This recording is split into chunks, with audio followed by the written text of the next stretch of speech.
మహర్షులు విద్వాంసులను మంద ప్రజ్ఞులను అంటే కొంచెం కొంచెం జ్ఞానము కలవారు చేతన విషయ జ్ఞానము కలిగించుటకు ఉపనిషత్తులను అచేతన పదార్థముల అంటే జడ శరీరముల వస్తువుల యొక్క జ్ఞానము కలిగించుటకు ఇతర శాస్త్రములను రచించి ఉన్నారు. ఆ ఋషులే ఈ శాస్త్రాలను రాసి ఉన్నారు. వానిని అభ్యసించి సామాన్య బుద్ధి గలవారు చేతనాచేతన పదార్థ జ్ఞానమంతయు ఎరుగుదురు. వాటిని చదువుకొని తెలిసి ఆచరించి ఈ జ్ఞానమంతయు తెలుసుకుంటారు. ఇట్లు సర్వ విద్యలకు మూలము వేదమే అగుచున్నది. వేదము తప్ప ఇతర విద్యలు ఏ పుస్తకాల్లో ఏ గ్రంథాల్లో లేవు అని చెబుతున్నారు ఈ ఋషులు.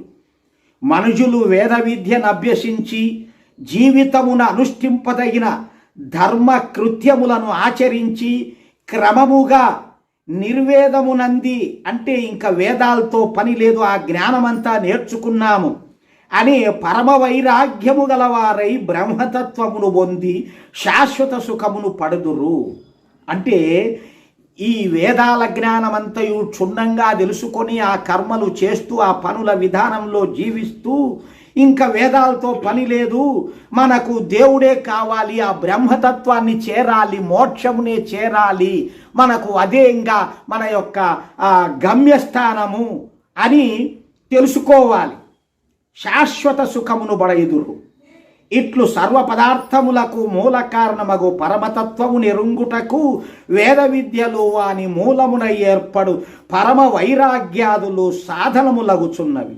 అందువలనే అంగిరసుడు పై రెండు విధములగు సాధనములను పరాపర విద్యల నామములతో పేర్కొని ఉన్నాడు. ఇందు పరవైరాగ్యాదులు సాక్షాత్తుగాను వేద విద్యాభ్యాసము పరంపరగాను మూలతత్వ జ్ఞానమునకు సాధనములగుచున్నవి అని గుర్తింపాలి. ఉభయ సాధనములు పరతత్వము నెరుగా తోడ్పడునని భావము. ఇందే సాధనము ఏ సాధనము లేకున్నను పరతత్వ జ్ఞానము కలుగదని సిద్ధాంతము. పరవిద్య లేకున్నా కలగదు, అపర విద్య లేకున్నా కలుగదు అని చెబుతున్నారు. ఇది ఇట్లుండా శంకరాచార్య